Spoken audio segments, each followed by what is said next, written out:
So what's on your mind today, man? All is well. Just came back from China and Japan. Okay. My first visits over there speaking with the African China community. and Japan? And Japan. Really? I spent a week in Japan, Tokyo and Nagoya. Okay. And then they flew me. Dope. Yeah, Tokyo's dope Nagoya too. is dope. I really enjoyed it.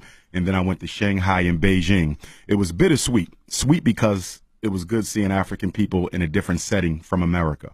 Okay, I had never been to China. So it was very good to see that. The bitter side is the fact that we're not treated well over there. Really? I'm not Really? surprised at that. What you mean?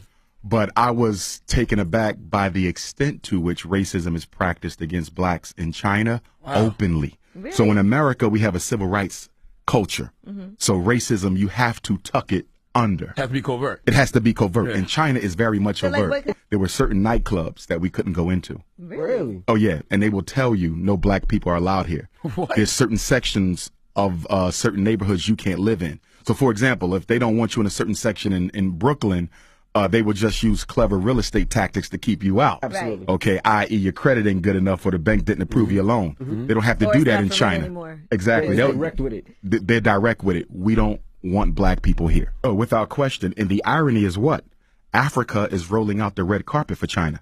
I mean, they're taking over the Caribbean. They're taking over They're Africa. definitely taking over the Caribbean. They're all in South Africa. In fact, Mandarin is now an official language in the Republic of South Africa. Zulu isn't.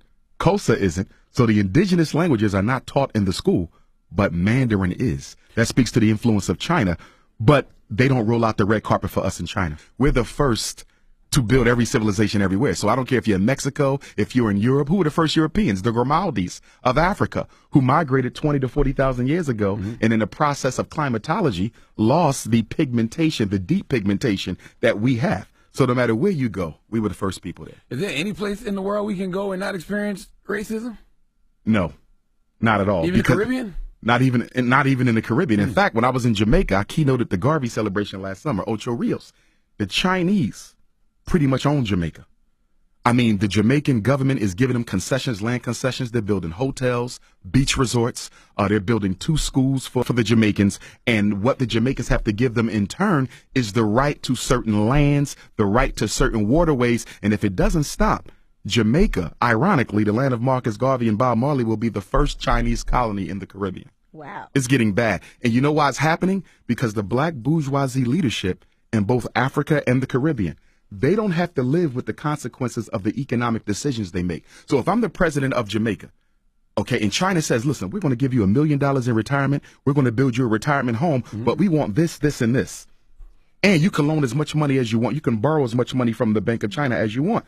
I'm going to be set by the time I leave office. But what about my nation? Jamaica will be struggling for the next 50 and 75 years because of bad economic decisions from selfish leaders today. And that's the problem in Africa, and it's the problem in the Caribbean. Well, you got to remember, China is overpopulated. So it's always looking for opportunities to dump some of its excess population. Right. And you know what's so sad? Chinese will come to South Africa poor with nothing. And in 3 years, they're owning 2 and 3 major businesses. Because what happens is when the Chinese come, they employ their own. They don't employ indigenous African labor. But this is exactly what the heads of state tell black people. Let the Chinese come to Jamaica. Let them come to South Africa. They're going to give you guys jobs. The jobs never come. They bring their own population, which makes sense from their perspective because they have so many people that need a place to go outside of China. So they're showing up broke and going back home as millions.